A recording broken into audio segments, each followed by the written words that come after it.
order. We have a quorum, right? Okay. Could I get approval of the agenda? So moved. Second that. All those in favor say aye. Aye. Carries. Approval of the prior meeting minutes. We were sent out those. Can I have a motion to approve those, or are there any corrections or changes? I'll move that. Okay, we got a motion to move. We have a I'll second. second it. All those in favor say aye. Aye. Opposed? Okay, we'll go into the public hearings. Austin had an applicant, conditional use permit to allow for a used car lot in the B2 zone for 128 South Tower Road. Good evening. Can everyone hear me? Perfect. Okay. Thank you, Chair, and good evening, Planning Commission members.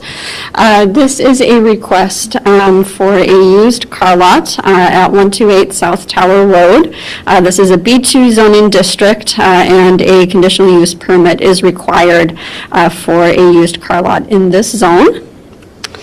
And this is an aerial image of the subject property. So it's located at the intersection of Tower Road and Lincoln Avenue, but is accessed via a frontage road that is running parallel to Lincoln and connects with Western Avenue. To the west is Pine Plaza, which is an RV sales and repair lot, and has some other commercial uses in the building as well. To the south is a multi-family building. The east is a stormwater retention pond owned by the city of Fergus Falls. And just to the north across Lincoln Avenue is the former Hito's building, which is going to be redeveloped into a multi-practice dental clinic. For the surrounding zoning, most of the surrounding zoning is also the B2 business district zone. However, there is that multifamily building which is zoned B1, which is a zone that we don't see very often in the city, but is used primarily for some of those multifamily dwellings. Sort of that buffer between some lower density residential uses or other R4 zoning districts and the commercial zones. But otherwise, as I'm sure you're well aware, this is the commercial corridor of the city. This is the applicant's proposal. So if you'd like me to pull up the PDF, just let me know and we can zoom in a little bit more. A more detailed site plan would be required for a building permit. But in general, you can see that the display area for the used cars would wrap around the west, the north, and the east of the property lines, with a 20 by 44 building located in that southeast corner of the property, with customer parking surrounding the building. So just... The building, am I just blind? Oh, that little square in the corner? Yeah. Okay, sorry. No problem. And so there's just a couple of notes looking at this concept plan. The placement of the building overall looks like it would comply with that 20-foot setback, but some of the parking and display areas, particularly on the west, would need to be moved in to comply with the 10-foot setback for parking and display areas. And there also may need to be a couple more spaces of customer parking, just so that the applicant is aware of that as they go into the design phase if the conditional use permit is granted. As far as public comments and staff review, this was published in the Daily Journal to property owners within 350 feet. There have been no public inquiries that were received prior to publishing the staff report or since the staff report was published prior to 5 p.m. today. The information was also shared internally with city staff, with the building official, engineering, and fire department, and no comments were received. The proposed findings are shown on your screen, and they were just copied by the staff report. If you have any questions, I'm happy to go more in depth. But essentially, these are to support the recommended staff approval of this conditional use permit application. with conditions. So the conditions were in the staff report and are listed on the screen. Conditions 2, 3, and 4 are from our zoning code. So the zoning code specifically states 3 conditions that a used car lot must meet in the B2 zone. And that first condition is our pretty standard, just message to citizens and applicants that building permits and licenses would be required, and conditional use permit approval is only one stop in the process. And the applicant is with us today as well, if you had any questions for him. Otherwise, I'm available as well. And thank you very much. Any questions for Karen? I guess the only question I have is on number 4. To me, inside a building, I don't know that lot is one that we want a whole ton of opaque fencing on.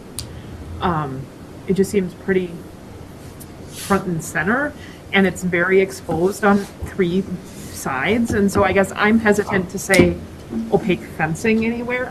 That's just my personal opinion, because there's kind of no back property line, in essence.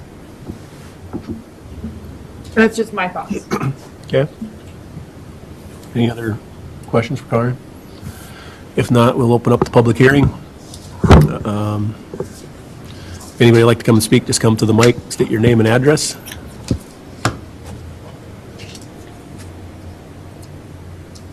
If not, we'll close the public hearing and bring it back to the commission for a decision. We gotta talk about that fence a little bit if you're a little concerned. I don't think, it's far enough back. It's not gonna, and we're not really telling him what he has to do, is that right? I mean, that's, Can we say no opaque fencing on the 2 forward-facing lot lines? You know what I mean? Like, could we call, I would hate to end up with opaque fencing on that corner of the lot, I guess. I think that would be a bad look for Fergus. I think his building is gonna be on the corner, isn't it, down the corner? You talking about like a fence? Well, just if we're gonna have any, Just what rules are gonna be in there is what the, right, So you're saying on the, on Western and on Lincoln would be Right. or Tower, I guess, Tower and Lincoln. is your building gonna be that whole square block where the park is around, is it gonna be that big, or is it gonna be, It's gonna be 20 by 44. so you just don't know where, yeah, okay. Yeah. 20 feet off the property line. I mean, to Both me, front and rear. 20 feet off the property line, right. So to me, I guess my concern with fencing would be in front of the building, wrapping around on Lincoln. but you wouldn't, You wouldn't do it? because that's your view of the You vehicle. would think, right, I mean, you would Right. think, I just think we need to make sure we write it. Right, I agree. Yeah, I don't think it'll impact the business at all. I mean, you have no intention of putting fencing in that area. No, I want them to see my car. Exactly. See car by car. Yeah, I guess I just think we just So need if to we put write some it. verbiage in there, really probably is no impact anyway. But Right. it does probably make sense to do that. Does that make sense? Karen, am I making so craziness out of this? So just to be clear, you do not want the opaque screening for cars that are not in saleable condition to be either along Lincoln Avenue or the Tower Road frontage lines. So it would be limited to this lot line And that and lot this line. lot line. That would be my thoughts. And that's where he's gonna put them anyway. Right, exactly. The cars that aren't for sale aren't probably gonna be there, to be honest. Right, exactly. On a small lot, you'd have a hard time with that. Yeah. Yeah. I mean, I think we're saying something that is never going to be relevant, but I think we should just write it appropriately. I'll make the motion with that update we just talked about, however you worded it. And, there you I'll go. second that. Okay, so it's been moved and seconded. Any other discussion? All those in favor say aye. Aye. Opposed? Carried. So we'll go to the next public hearing, Pebble Hills Corporation preliminary and final plat to create a 7-lot subdivision. Thank you. Yes, this is our second and final hearing for the evening. So this is a combined preliminary and final plat process, as stated, for a 7-lot subdivision. So this is right on the edge of city limits here. So this is little yellow-green line here is the municipal boundary. And the parcel that's being subdivided currently is both this parcel here, and the parcel ID also applies to approximately 15 acres on the other side of this platted scenic drive. However, this area in blue is the only area that's being platted and subdivided in this go-round, and it is approximately 4.98 acres. And this is, even though it's called the second edition, this is actually the fourth subdivision in this area. So it was originally annexed in 1996, and that first subdivision in our area occurred that year as well. The zoning for what's under consideration this evening is currently zoned R1, one family residence district. The remainder of the not subdivided parcels still remains RA. So if future plats were to come in, it would likely need to be rezoned at that time. But as you can see just from this map and the context map, and this is a single-family residence area. Oops. I know that these screens don't usually show the plats very well, so again, we can open up the PDFs for some more discussion if that is helpful. But this just shows the lot orientations. You'll notice that there is a walkway that's dedicated both to the west a little bit here and to the south a little bit here. So this subdivision will continue that walkway that has currently developed. And all of the 7 lots that are shown here do comply with those R1 single-family zoning requirements, such as the lot area, lot size, and those standards.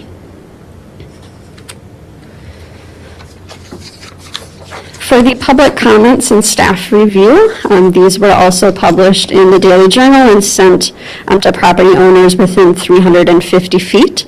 We also do look at land that's in the county in these situations when it's close to the municipal boundary, but the land that's outside of the boundary is also owned by this property owner, Pebble Hills Corporation. We did not receive any public or inquiries from that outreach. And the information was shared internally with city staff as well as the DNR hydrologist, since this subdivision is within 1,000 feet of shoreland. And the engineering department noted that there will be deferred assessments that apply to this subdivision due to some prior utility work in the area. And also they noted that these lots themselves are served with municipal sewer, but not municipal water. And so this is just our utility map. So I know that we don't frequently show this one since we hear a lot of variances and conditional use permits throughout the year, but this blue line here is the municipal water. And the sort of beige line here is the sanitary sewer, with some of the laterals going into the proposed lots. So these comments just lead to the proposed findings, which are intended to show the recommended approval with the recommended condition. So this is, as we've stated, a single-family area as it has developed, and it's a proposed residential subdivision. So the municipal utilities, while the water may not be directly in the right-of-way that's serving these lots, will be addressed with a developer's agreement, which the Planning Commission has experienced recently, such as with the Westridge Mall subdivision that occurred earlier this year. So as stated, staff is recommending approval of the combined preliminary and final plat with the recommendation that the applicant enter into that developer's agreement for the provision of those remaining utilities. The applicant's engineering firm, Chris with More Engineering, is available via conference call, and I can take any questions as well. Thank you. Chris, did you have anything you wanted to add? No, everything sounded really good to me. I did, one thing I will mention, I guess, Craig Vaughn and I spoke this afternoon. He is the president of the owners group that owns the property, and he is agreeable to doing the developer's agreement, and will definitely enter into that before, and understands that has to be done before the plat can be recorded. Okay, thank you. Any other questions for Karen? So would a contingency be to pay the past due assessments prior to the plat being recorded, or what contingency would that, how would that work? Sure, so just to clarify, deferred assessments doesn't mean delinquent. So it's just that when those public infrastructure was built, due to the fact that the lots were undeveloped at the time, they were able to be deferred into the future. So now that, as we sort of talked about, this is kind of a strange situation where there's the one big parcel, even though it's got a right-of-way in between it. So now kind of the big assessment that's sitting on that combined parcel, will be split up so that the 7 lots will take their fair share So then next year, the first payment will be due, basically? when it's developed. Okay. Yeah. Okay, well, let's finish up with if there's any other questions from Commissioner Takar, and then we'll open up the public hearing. Okay, so we'll open up the public hearing. If you have a question, if you want to come up to the mic, just state your name and address would be awesome. Oh, okay. I purchased a lot just, several months ago, and I guess, could you back the picture up to where you showed? She's wondering what his name and Picture address. Too, while we're doing that. Yeah, Dwayne Stegan. I actually live in Nordall Township, but I own a lot there, so that's why I'm here.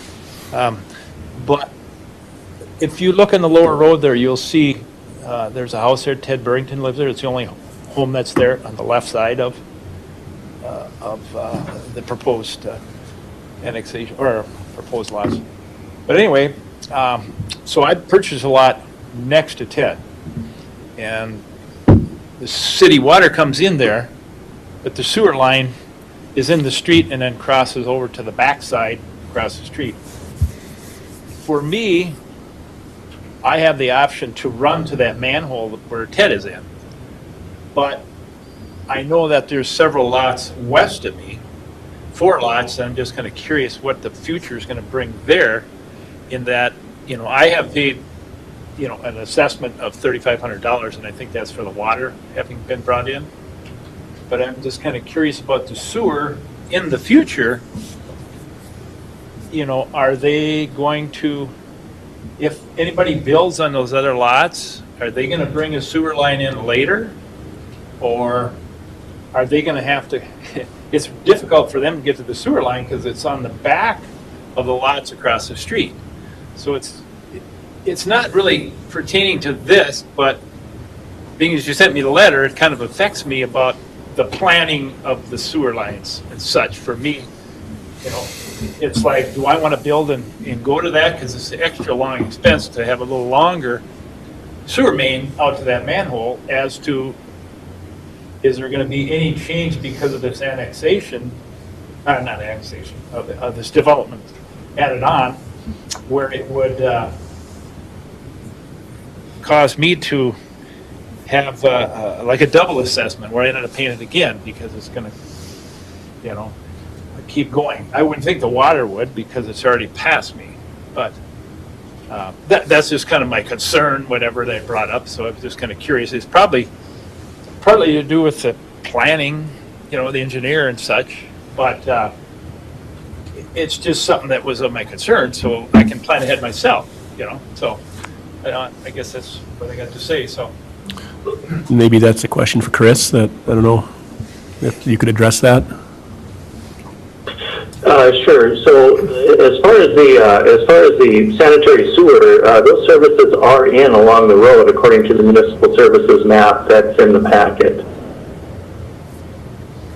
And just to clarify, Chris, this individual owns a lot that's just to the west To the west. of that home, that's sort of that edge of the previous subdivision. So Okay. the lot that he owns does not currently have municipal sanitary. Correct, that does not. So I would assume that any service that would be added for that lot would be between the city and him versus this development, because this development already has the infrastructure in for the sanitary sewer, however, it does not for the water service. And normally. And that would be what would likely be extended in the developer's agreement. That would likely be extended at the cost of the developers for these 7 lots, not be assessed to others. Right, and I think normally sewer and water assessments are separate, so if we paid one, I would guess if the other were to be brought up, there'd probably be an assessment at that time, in general. You know what I mean? Like, just because you pay a water assessment doesn't mean necessarily you paid for sewer. Which addition? One thing about it, everybody that owns the lots to the west of you or north or whatever you want to call it of you, own the lots in front too. So I mean, they just bought those lots, somebody built behind them. I think we went through this before when I was on the council. And so your lot was not serviced, but it could be serviceable, but nobody else would want, and you didn't, unless they sell it off down the road. I own one of the adjoining lots, or just owned and just sold one of the adjoining lots. We did not own our back lot, and our back lot is still bare. It's in this part. Which side, I'm on the side across from that cul-de-sac is where we were that we just sold. Okay, so then And we did not have the back you're a lot. couple down from Jurgensen, from Ben? Yes, Okay, to that way. yeah, and we did not have our back lot. Yeah, well, Jurgen's right next to me. Yeah, so I'm just saying that's why I think when they did that, I don't think they just teed off to, the developers wanted to just go down to the south or to the west or whatever, however you want to call it. I know like Remember Gorvigans right, have their back lot, a lot of people have their back lot. But if you want to do it, you got to petition the city, and then they'll put it in, of course, and then they'll assess you. Yeah. But you won't get assessed for the water twice, just only Yeah, on the right. sewer. Once it's there, yeah. Okay. No, I was looking curious because the other lots are there, and it could be that maybe they sell, they get separated down the road. And you just have to petition with the city. Yeah. I think talking to the city engineer would be a good place to start for you, probably. Yeah. Okay, any other questions? Otherwise, I'm going to close the public hearing and bring it back to the commission. What's the wishes of the commission? I'll make a motion to approve. Get a motion to approve, do we have a second? Your turn. I'll second it. Okay, any further discussion? All those in favor say aye. Aye. Opposed? Carries. Any staff updates? Thank you. Just briefly, I know last time that we met, the city council had requested thank you, Chris, had requested an update through the committee of the whole regarding the ordinance updates about the use tables, accessory buildings, and fences. So thank you to Vice Chair Kildee for coming to some of those 7 a.m. meetings and the council meeting as well. But that ordinance was approved with the removal of the 2-foot fence setback requirement and just some clarification to some of the wording about fencing. So that actually went into effect today. So I know that was a very long process for the Planning Commission, and we made it, so.